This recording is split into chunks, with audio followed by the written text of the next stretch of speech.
my friends. I hope that you're doing well.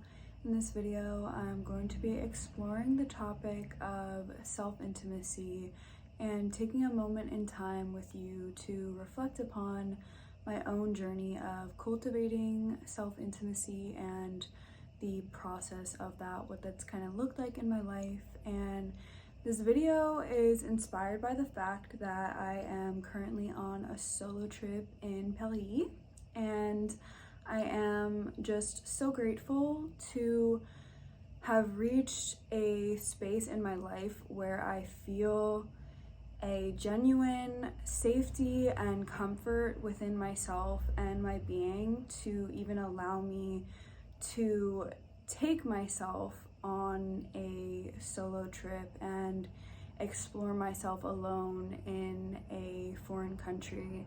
And I've been to Paris before, but I was here with friends, and it's just an entirely different experience when you are alone somewhere with yourself, especially somewhere so far and foreign to you, and you don't speak the language besides maybe some very basic greetings and phrases, and it's just such an inward and introspective experience that is inherently very intimate.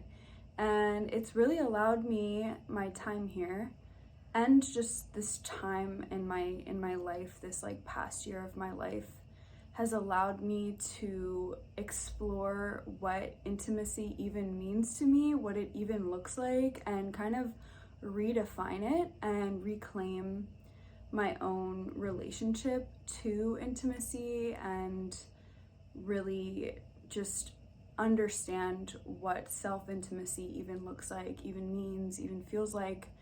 I always correlated intimacy when I was younger to sharing myself with another, whether that was sexually or romantically or just emotionally, just being deeply witnessed by another human being. And I always felt like if I didn't have some form of intimacy, typically romantic intimacy, then I was lacking intimacy, and I felt this very empty feeling. I felt very hungry for the experience of being felt and seen and witnessed with another person. And as a teenager, I was so disconnected from myself, and so I was disconnected from experiencing intimacy with myself. I don't even think I knew that that was possible for me, and I don't think that I understood that I was seeking that externally.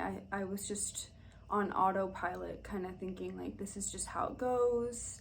You know, we connect with other people. That's where we get that intimate experience from. Like, I did not understand that I could be so deeply intimate with myself. And that's not just sexually speaking. Sure, connecting with our sexuality is a huge part, I think, of intimacy, but it's not the entirety of it. There's so many other layers to us that can be experienced through intimacy, and intimacy itself is not inherently sexual. You know, like, sex, in my opinion, is not inherently intimate, because sex can be very disconnected and very empty, and intimacy is not always present just because we're engaging in a sexual act. It can be. It's really lovely when it is, but it's not always. So yeah, this video is not me talking about exploring my own sexuality and being intimate physically with myself and my body. It is me exploring this process of reclaiming an intimate connection with myself. And what a blessing it is. And I am just kind of having a hard time in this moment finding words for the feeling of reconnecting with my own wholeness, because I really think, for me, intimacy, I would define it as a deep presence and witnessing of one's own existence.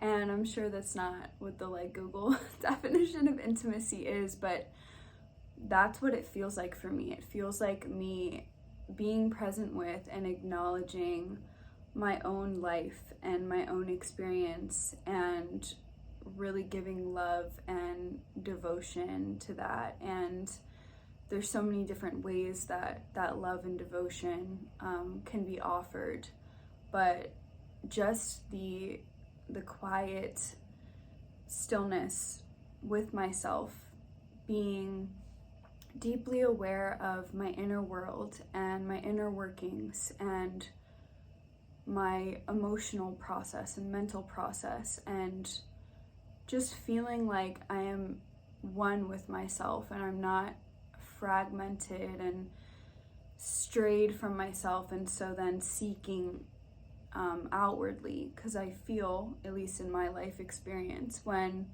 we are disconnected from ourselves, then we're gonna seek very desperately outside of us to get that feeling, get that void filled, that void that really can only be taken care of by your own love and your own presence. We will attempt to extract that love and presence from other people or other situations or substances or like whatever it is. I know that when I was a teenager, I was really into partying. If anyone was friends with me from the age of like 16 to 18, yeah, no shade to that version of myself, but I really was using partying and substances and sex and all of these different experiences and outlets to really fill myself up inside. And as it goes, I was always left empty, and I can remember so many mornings that I would wake up and just, the crash out, the Sunday morning scaries or whatever, when you're just like, wow.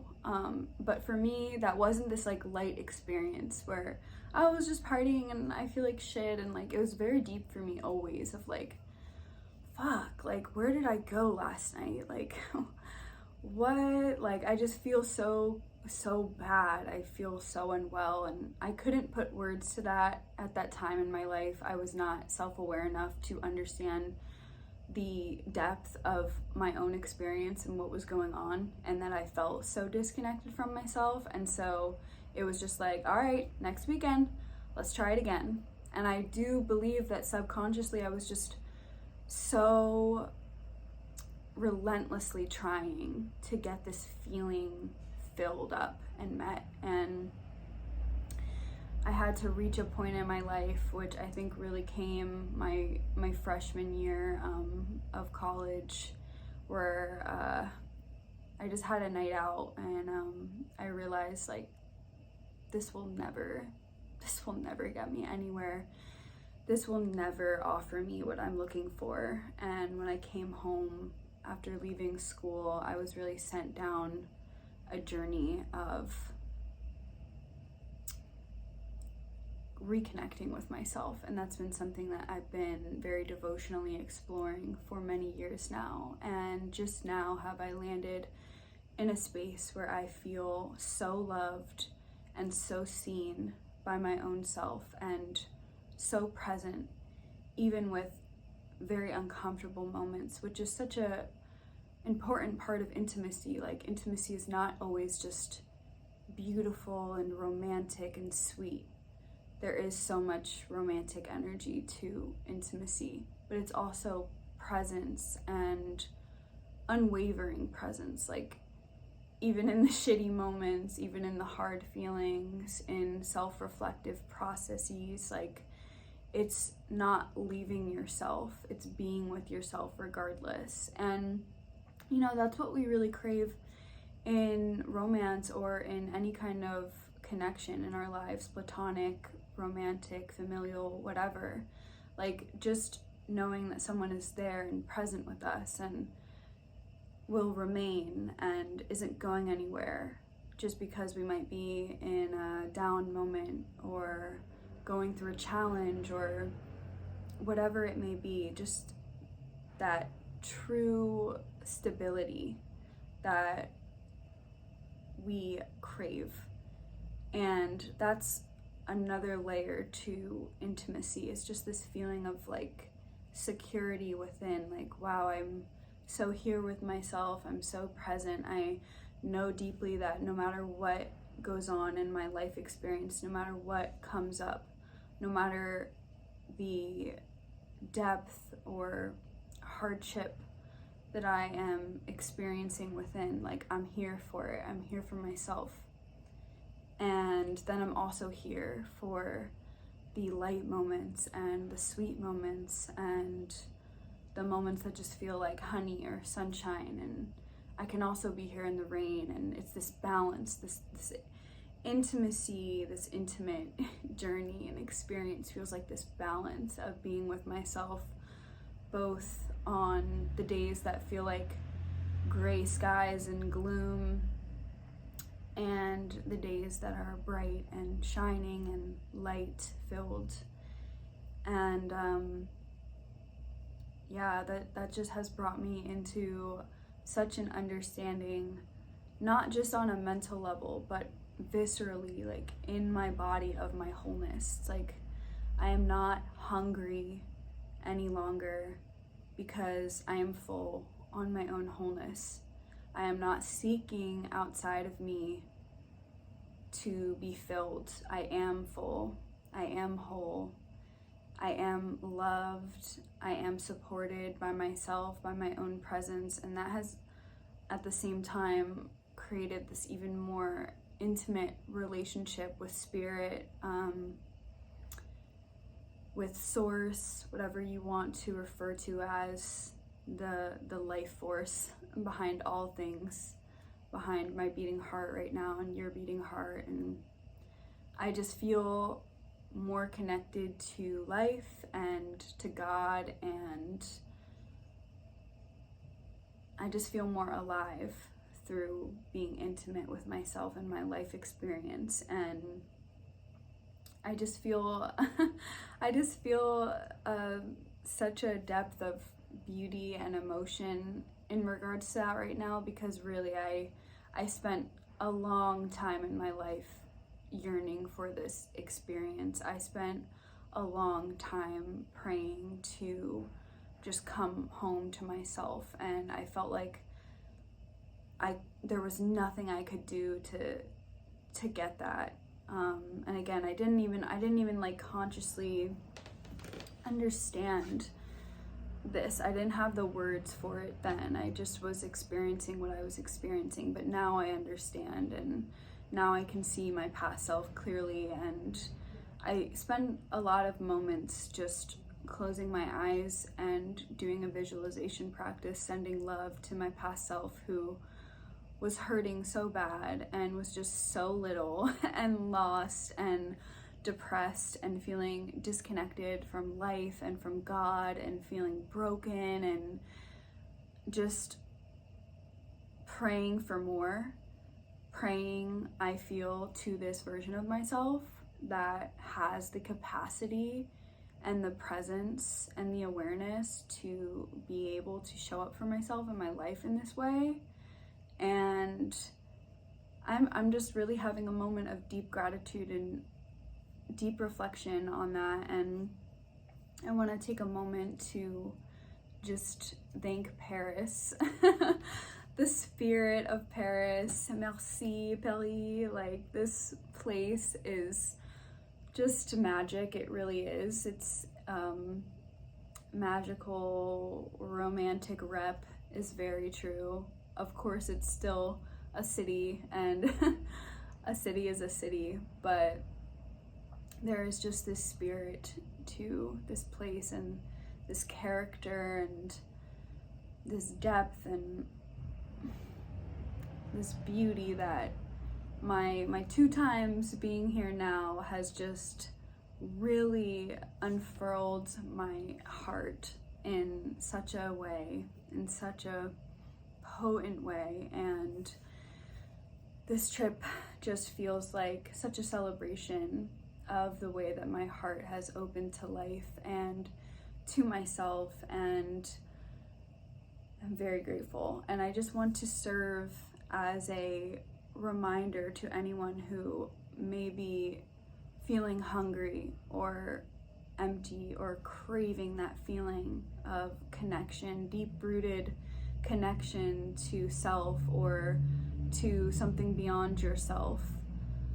I just want to serve as a reminder that it's possible to feel whole inside. It's possible to be deeply and unwaveringly present with yourself. It's possible to cultivate self-intimacy, and you're so deserving of it, and you're not broken, and none of us are broken, and none of us could be left behind by life or by God or whatever. And I do feel the need to say that my definition of God is not a religious one. I am not religious. I perceive God as I mentioned earlier, the life force behind all things. And I just know that that word can be like a little triggering for some people. And it's honestly been a journey for me of reclaiming that word.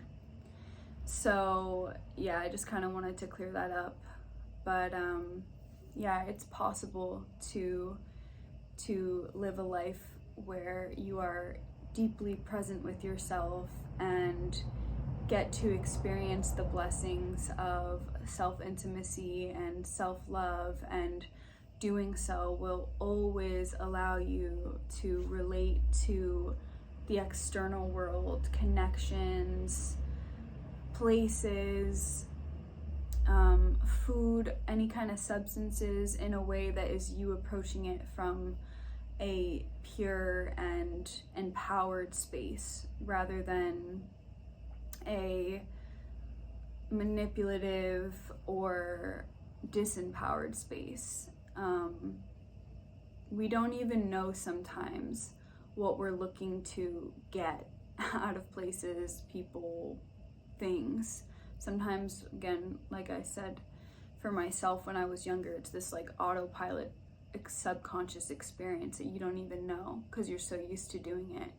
But when that awareness comes in of like, oh, that's what I'm trying to get here, that's what I'm trying to pull out of this, then we can come back home and recognize that we can offer that to ourselves. We can always offer that to ourselves. We have the option to be present with our experience, to be introspective and reflect upon our choices, our actions, our behaviors, and take a moment and pause and check in if how we are stretching our hands out outside of us is coming from a good place, is coming from a place that doesn't have an agenda to extract behind it.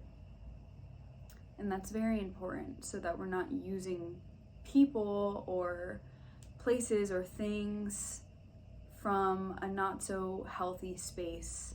We want to be reaching out to life from a healthy space. And it's very possible to do so. And I believe that it takes cultivating a very foundational relationship with ourselves, which is why I talk about self-love and self-intimacy and these kinds of topics that really come back to self. It's not because I am promoting being selfish and entirely self-focused. It's because it is the having that kind of relationship that is true and devotional and strong is how you have truly healthy relationships outside of yourself, and then you have a more whole and healthy feeling life. So yeah, that's my my speech on self-intimacy and my own process of coming home to myself and feeling whole and releasing the story of being wrong or broken or whatever, and just making peace with my being and my existence and getting to experience true love with myself. So I thank you very much for taking a moment to listen. Merci to this beautiful city. I am so very grateful, and I pray that you take care.